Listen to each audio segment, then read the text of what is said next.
Let's see how to install Ubuntu Server on VirtualBox. So I already have VirtualBox installed, and the first thing we need is the Ubuntu Server ISO file.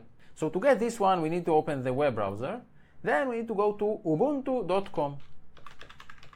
And from here, from the top menu, we need to choose Download Ubuntu. Then here from the left, I'm going to choose Server because we want to install the server version. Then I'm going to click on the green button that says Get Ubuntu Server. And it takes us to this page. And first, make sure that the manual installation option is chosen. As you can see, there are other options, instant VMs and automated provisioning. We want manual installation. Now, as you can see, there are two versions of Ubuntu Server here. The first one is this one, 24.04, and this is what's known as the LTS version, or long-term support. If we scroll down, we can see that there is another version. Specifically, at the time of this recording, it's 25.10, and this is the most recent version overall, but this one is not an LTS, or not a long-term support version. These versions are only supported for about 9 months or so. So for most people, most of the time, the safest route is to go with a long-term support version, and that's what I'm going to do in this demonstration. So let's click on the green button that says Download 24.04, and it took us to this page, and on this page we need to wait for another minute. Okay, and now it's downloading. Now I'm going to stop this download because I already downloaded this file. This is quite a big file. It's over 3 gigabytes, so it takes several minutes to download depending on your internet connection speed. Anyway, I already have this file, so let's stop this download. And of course, the ISO file was downloaded to our downloads folder. Now I'm going to go back to VirtualBox, and we need to create a new virtual machine. So here I'm going to click on New. We need to give a name to the new virtual machine. I'm just going to call mine Ubuntu Server. Then we need to choose a folder for the new virtual machine. You can choose any folder you want. Then we need to specify the path to the ISO image. And this is exactly the Ubuntu Server ISO file we just downloaded. So we need to click here on this arrow. Then we need to click on Other. And now I need to navigate to my Downloads folder because this is where I have the Ubuntu Server ISO file.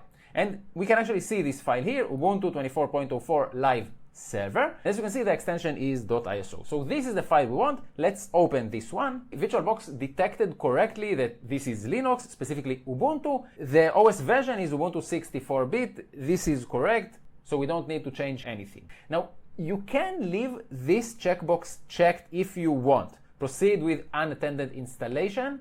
It's a feature by VirtualBox that's supposed to help you with the installation of a new virtual machine. Personally, I'm not going to use it because I prefer to do the steps manually. There are not a lot of steps and you have better control over the process, so I'm going to uncheck this checkbox. Now, as you can see here, the new section is set up unattended guest OS installation. But since I'm not using the unattended installation, we don't need this one. And I'm going to move on to the next one that says specify virtual hardware. So this is what I'm going to expand now, the virtual hardware. And here we first need to specify how much RAM memory we want to allocate to the new virtual machine, to this Ubuntu server. Now, 2 gigabytes, which is the default, is definitely enough. It's more than enough for the server version of Ubuntu. Even 1 gigabyte is fine, completely fine. It will work just fine. I will go with 2 gigabytes because I have enough RAM memory. But if your computer is on the lower side of RAM memory, 1 gigabyte will work just fine. And about the number of CPUs, once again, because we're talking about the server edition of Ubuntu, it does not run a desktop environment. 1 processor is definitely enough.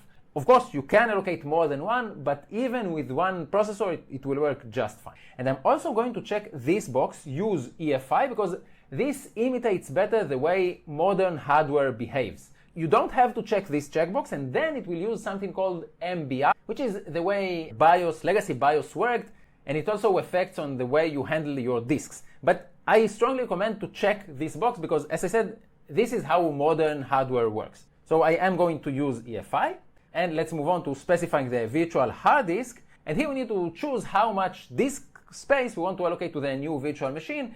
25, in my opinion, it's a bit too much. If you are installing the full version of Ubuntu, like Ubuntu Desktop, then 25 gigabytes might be a reasonable amount, but this is a server. Chances are that you're not going to have too many files, too much data on your server. You can allocate 25 gigabytes if you have the disk space. 10 gigabytes is definitely enough. And I'm not going to change anything else here, so let's click on Finish.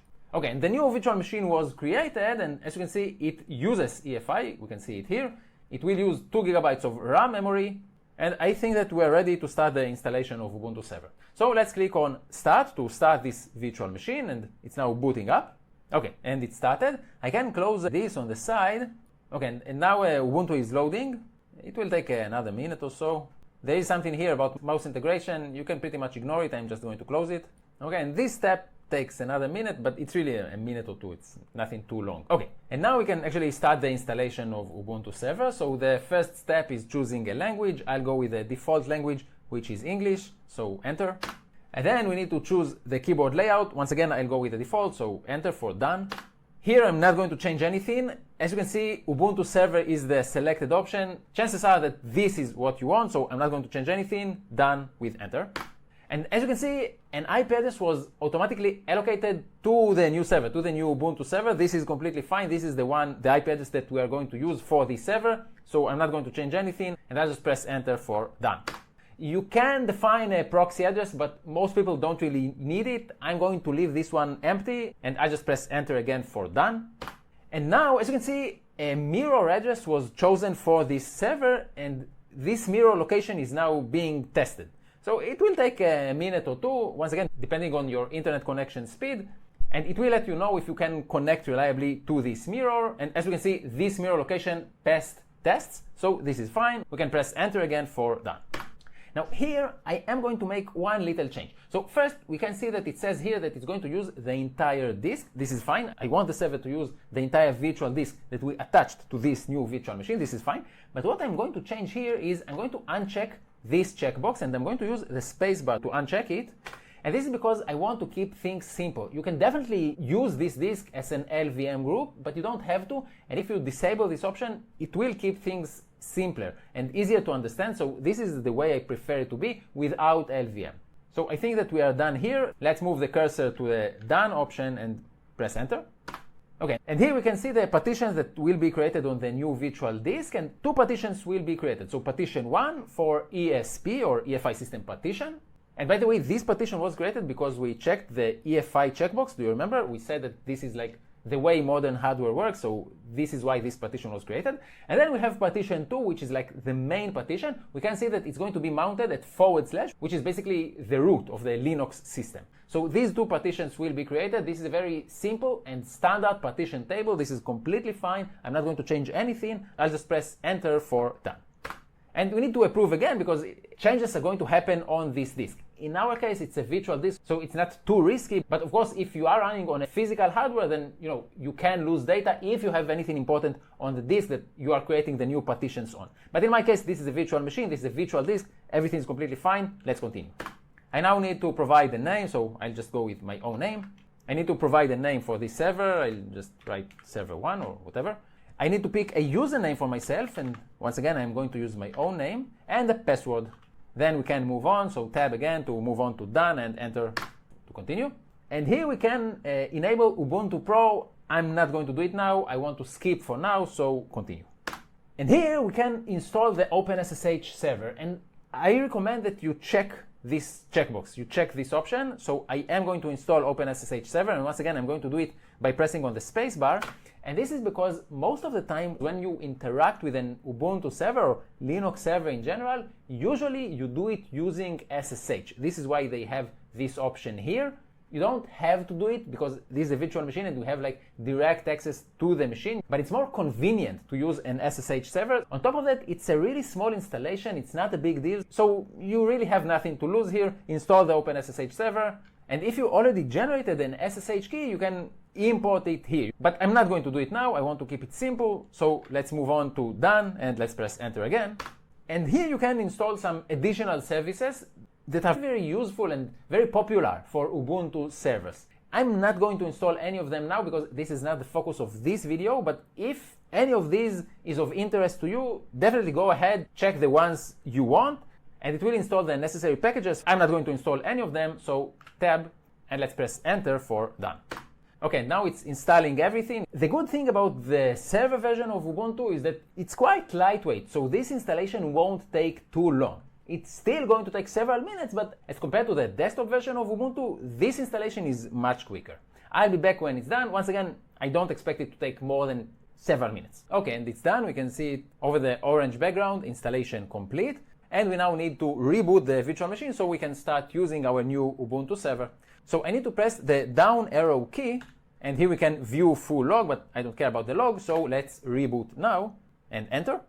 And we need to give it a second. And as you can see, it shows a few red things. Could not unmount some CD-ROM. You can safely ignore this one. And it's also asking us to remove the installation medium, then press enter. But this is something that VirtualBox is taking care of for us. So once again, we don't need to do basically anything. We just need to press enter. And the virtual machine is now being restarted. And once it's finished restarting, our new Ubuntu server will start. Okay, and it's done. I can now provide the username that I chose during the installation. And I also need to provide the password that I chose. And I am logged in and I can start using my new Ubuntu server. One more thing that I want to show you is how we can connect using SSH to the new server. To do that, I'm going to click here on Machine, then open the machine's settings. And from the settings here, I'm going to choose Network. Now, as you can see, we're currently using NAT. And I'm going to click on this option, Port Forwarding. Then I click on the green plus icon. And I'm going to forward a port from the host machine, from Windows in my case, to port 22 on my Ubuntu server. So here for the host port, I'm going to write 2222. And this is just an example, of course. I could use any port that I want, but 2222 is a popular choice because it helps us remember that this one is mapped to port 22 or forwarded to port 22 on the virtual machine. So the guest port is going to be 22, and 22 is the port for SSH. And now I can click on OK. Then OK again to apply the changes. And we need to allow VirtualBox access to the network, so allow. And now let's try to actually SSH our virtual machine. So to do that, I'm going to right click on the Windows Start icon. And then from the options here, I'm going to choose this option, Terminal. And in my Windows terminal, I'm going to write SSH, then the username that I defined for my new Ubuntu server. And in my case, I just used my own name. And since we are forwarding the request from the host to the guest, here I need to write localhost, because I'm sending the SSH request to my host, but I'm sending it to a specific port that is forwarded to the virtual machine. And this is why here I need to specify the port, because we're not using the default port for SSH. We're using a different port that is forwarded to the standard port in the virtual machine. And this is why here I need to specify the -p flag for port, and the port that I am using is 2222. And of course, if you forwarded some other port, you need to specify this one. And let's try to connect. And we get a warning that the signature of this server will be added to the known hosts. This is completely fine. This is how it works. So we need to type in yes, then press enter. And now I need to provide the password that I defined during the installation of my Ubuntu server. And we're now connected to our new Ubuntu server using SSH.